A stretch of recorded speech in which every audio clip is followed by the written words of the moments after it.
By the spring of 1950, only 5 short years after the last shots of World War II had been fired, the United States Army had been reduced to an active force of 600,000. A great number of these were scattered about the world on occupation duty.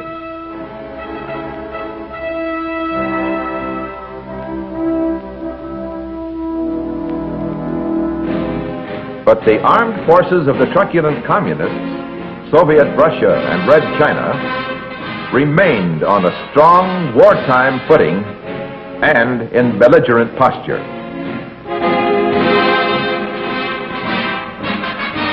Aggression was soon to come. Americans would be fighting against tyranny for the 3rd time in 32 years.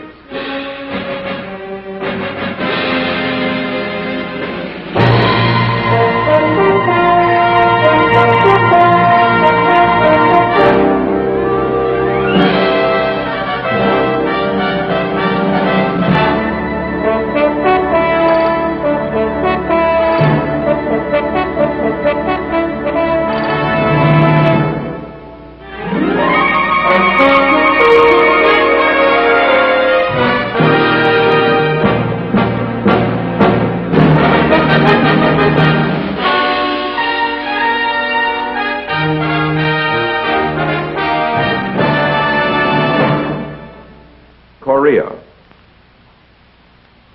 a crowded little finger of land, but of key importance to the free world in the Far East. What happened here opened the next major chapter in the history of the United States Army. The war began here, at the 38th parallel. Just how did this imaginary line become the fuse for a 3-year explosion?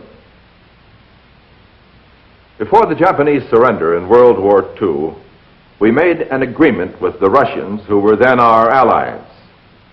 When surrender came on the Asian mainland, Russian troops would accept the surrender of Japanese forces north of the 38th parallel, and we would do the same south of it. The 38th parallel was chosen because it divides the Korean peninsula roughly in half. It was also agreed that free elections would be held, and the government of Korea returned to the Korean people. In August of 1948, free elections were held in South Korea, supervised by United Nations inspectors, establishing the Republic of Korea. 3 weeks later, communist-controlled elections in North Korea, from which UN inspectors were barred, established the communist regime and divided the Korean nation. Not long afterwards, the communists decided their moment for conquest had come. In early summer 1950, life was good in the agricultural South. There was peace. Time for living in the quiet, ancient way.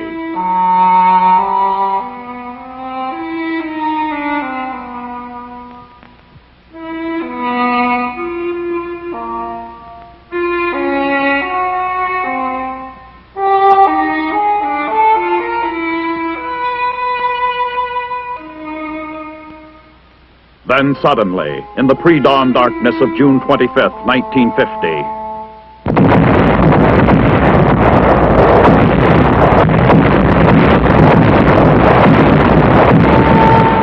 South Koreans were jarred awake by a living nightmare.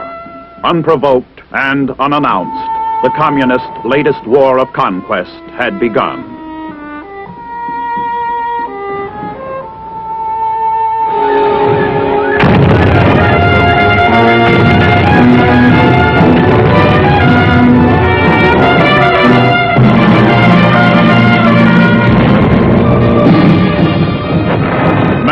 It was the beginning of World War III. It might have been if we had not taken immediate action.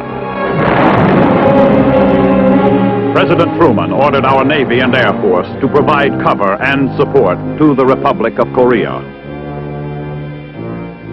In the United Nations, United States Delegate Warren Austin spoke for the indignant people of free nations everywhere.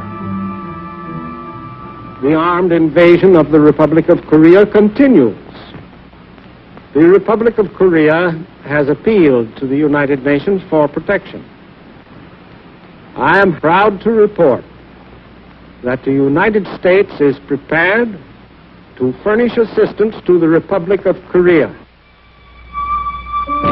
4 days after the invasion began, the capital city of Seoul fell to the communists. Small elements of the United States Army were airlifted from Japan to help check the Red advance.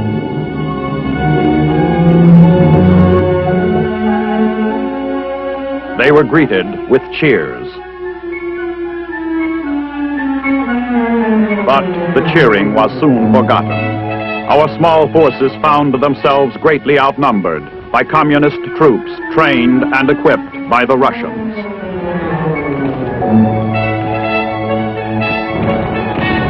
Our handful of troops fought a delaying action, buying precious time until reinforcements would arrive.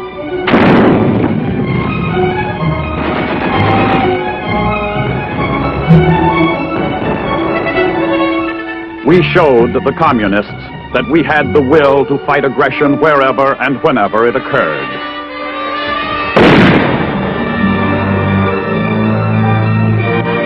On July 10th, President Truman appointed General Douglas MacArthur, Commander-in-Chief of the United Nations forces, which were beginning to assemble.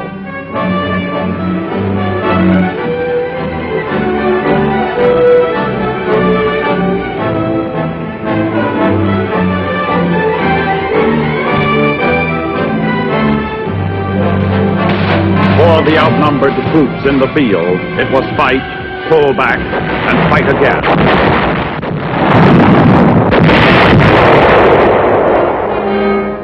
More United States forces arrived in Busan. Not nearly enough, but it was a beginning.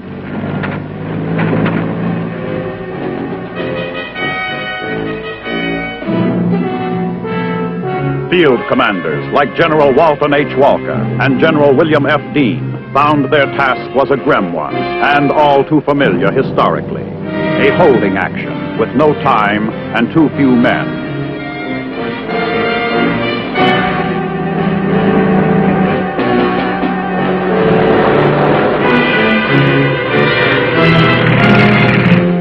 But American military leadership had only recently been blooded and honed to professional keenness in a greater war. To reinforce and complement the top leaders was a hard corps of seasoned officers and enlisted men who had won their campaign ribbons on other fields of battle only 5 or 6 years before.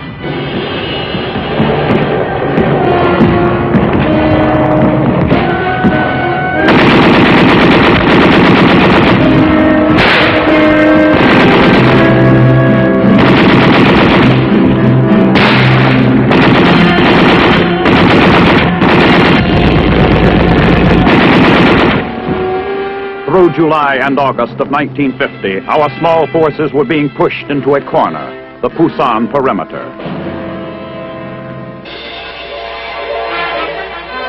We rushed more troops from Japan.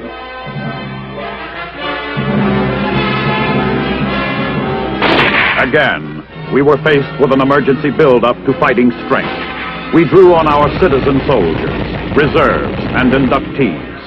Within the year, our army would grow from 600,000 to more than 1.5 million men.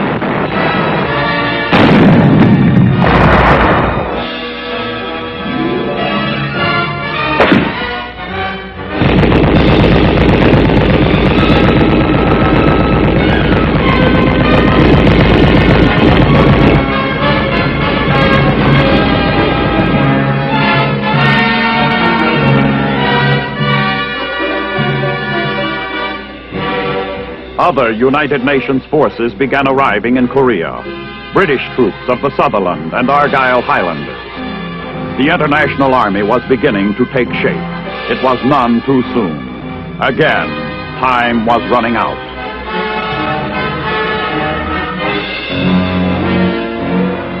The Naktong River provided a natural defense line around Pusan. It was here that the guts and stamina of the American soldier and his Republic of Korea allies and a protective wall of artillery fire held the communist forces at bay.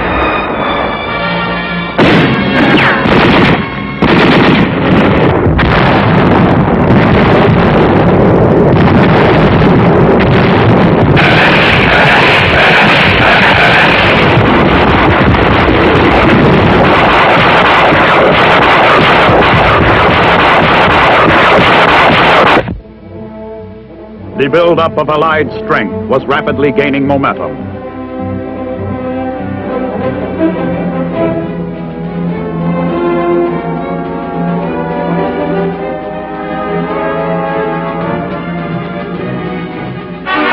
Incheon, September 15, 1950. The United Nations suddenly took the offensive.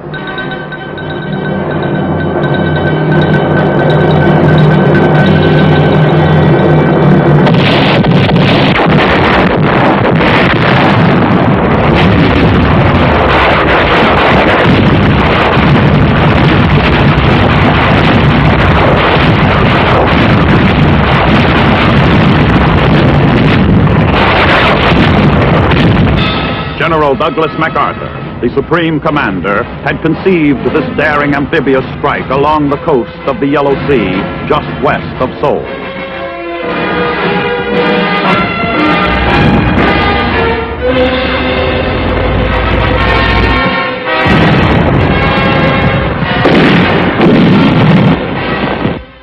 The Marine Landing Force secured Walmy Island in just 58 minutes. And pushed on into Incheon itself, kicking in the back door to the enemy's defenses.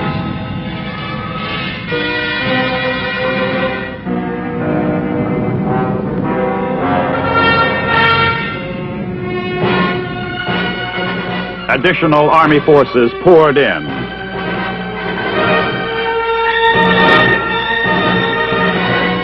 Simultaneously, the breakout from the Pusan perimeter got underway in the south.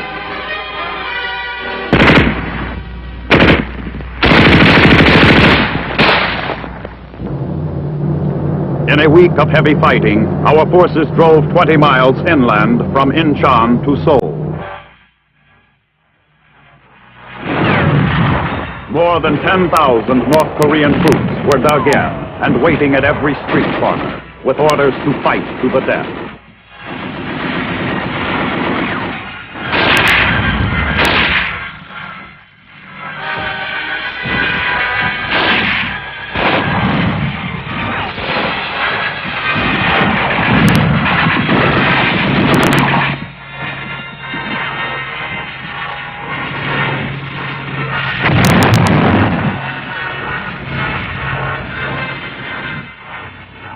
The United Nations offensive rolled back the communist forces, sweeping northward past the 38th parallel.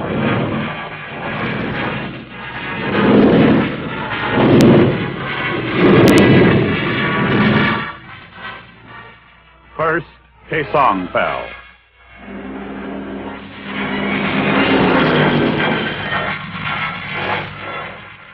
Then Wonsan on the east coast.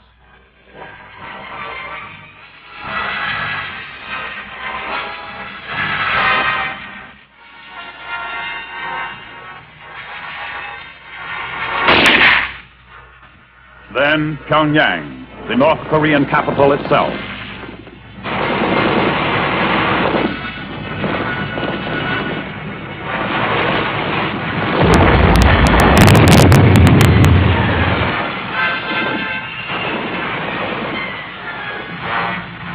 Psychological warfare played an important part.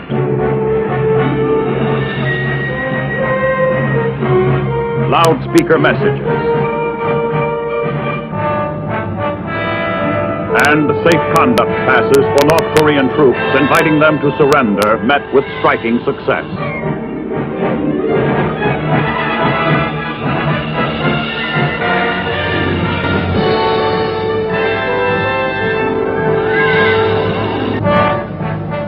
Often, entire units stacked their weapons and awaited the arrival of UN forces.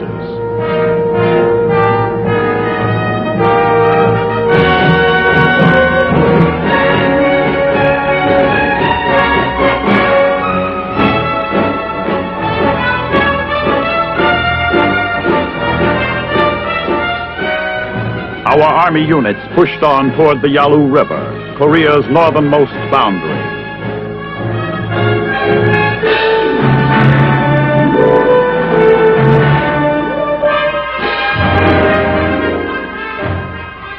But there were signs of potential trouble ahead.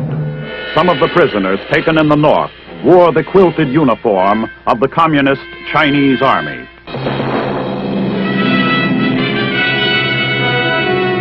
November found elements of the 10th Corps on the frozen banks of the Yalu River.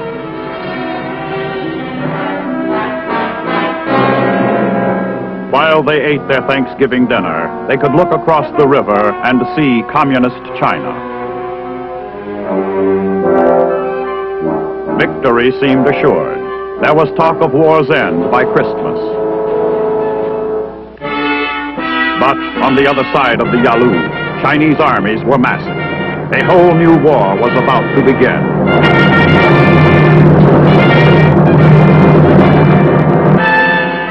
Late in November, two full Chinese field armies attacked across the Yalu, splitting UN forces and rolling them back. What President Truman had first called a police action had now become a major war. Our forces in the west pulled back to the south.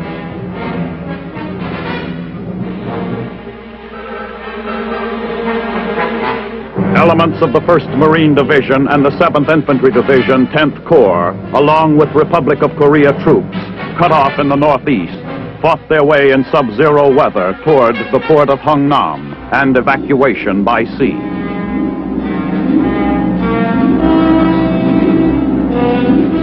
"100,000 fighting men, and their machines were loaded onto waiting ships.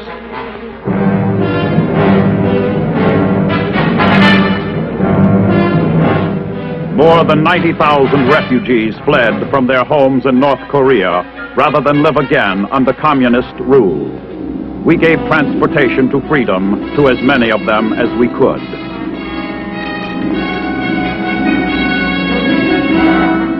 By sea, the massive withdrawal moved southward, toward ports where the units could land and regroup. In the west, elements of the 8th Army withdrew south of the 38th parallel.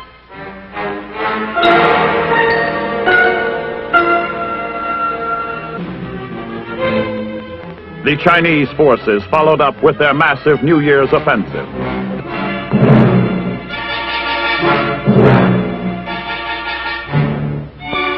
Thousands of Koreans choked the roads leading southward.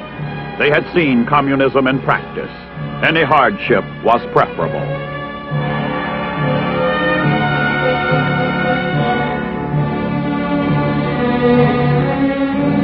Once again, Seoul changed hands as we pulled out, blowing up the bridges behind us. Far to the south, our units were regrouping.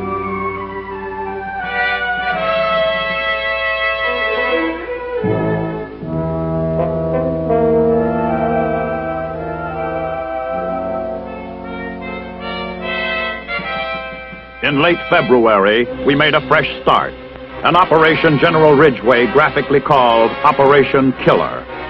The Chinese armies held a staggering superiority of numbers, and Ridgway's intent was simple: cut down the odds.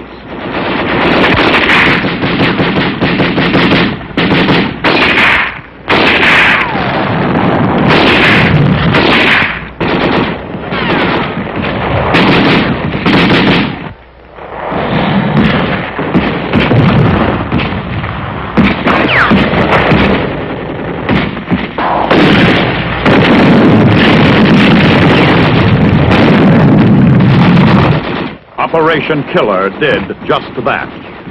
The enemy lost 10 men for every United Nations casualty. What had begun as an attempt to inflict heavy personnel losses on the enemy developed into a ground-gaining operation.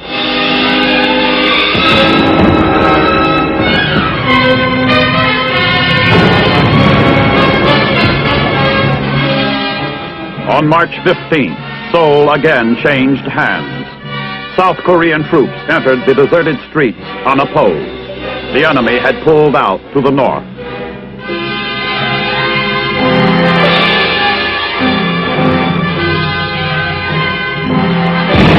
But not for long.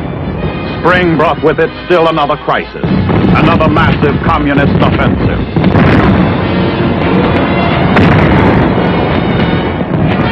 General Van Fleet fortified the city of Seoul, determined not to lose it again.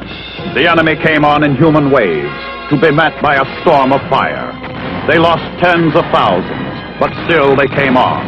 And then suddenly, they faltered, broke, and started pulling back, pursued by our armor.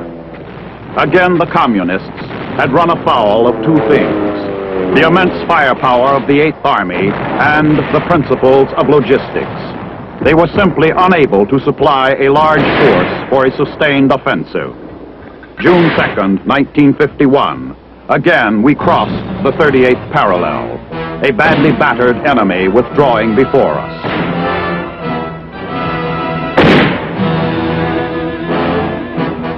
Soviet UN delegate Jacob Malik frankly proposed truce talks, suggesting that perhaps a ceasefire could be discussed.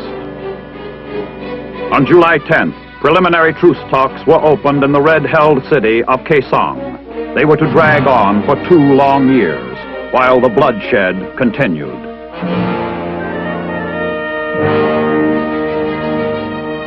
The lines of the fighting front became virtually stabilized. After 12 days, the talks in Kaesong were deadlocked over the issue of a ceasefire line. Then the communists broke off the talks. In the fall, they were resumed at Panmunjom.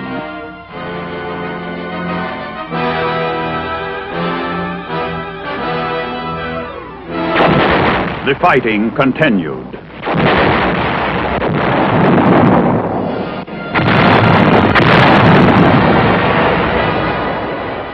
Materials were expended daily and nightly in prodigious amounts.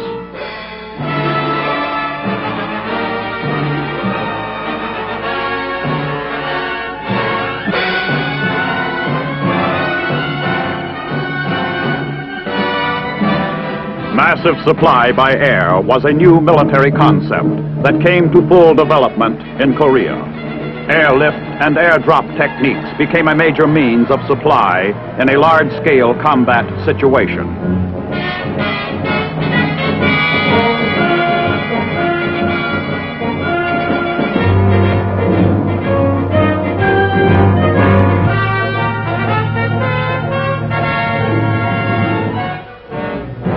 Winter 1952 found the talks at Panmunjom deadlocked over the principle of prisoner exchange.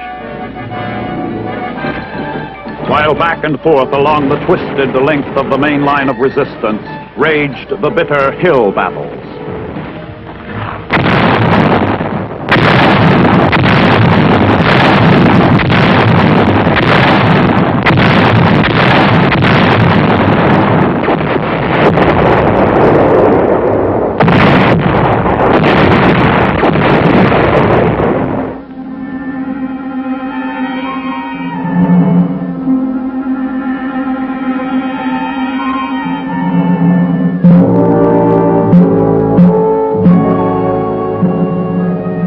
In March 1953, the communist world was shaken by the death of Joseph Stalin. His successor, Georgy Malyankov, launched what he termed a worldwide peace offensive.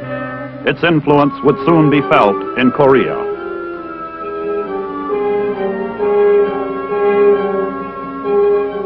Within a month, the communists suddenly took us up on our standing offer to exchange sick and wounded prisoners. This was Operation Little Switch. It indicated that a ceasefire might come soon. Battle-weary men listened for word that the shooting was to end.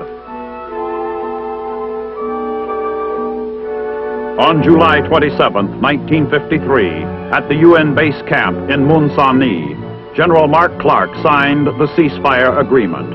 A few miles away, the communists did the same. By August 5th, Operation Big Switch was underway. Some 13,000 UN soldiers returned from Red prison camps.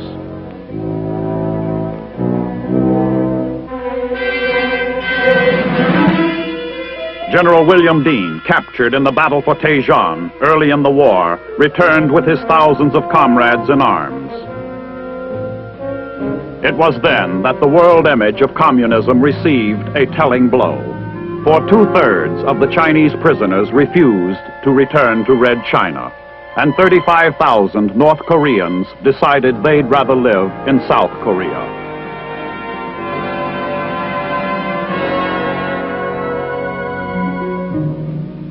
An armistice, however, is only a ceasefire, not peace. And in this divided nation, the need is for constant watchfulness. Unending preparedness still remains and may continue for years to come. This is true anywhere on earth where people face an aggressor.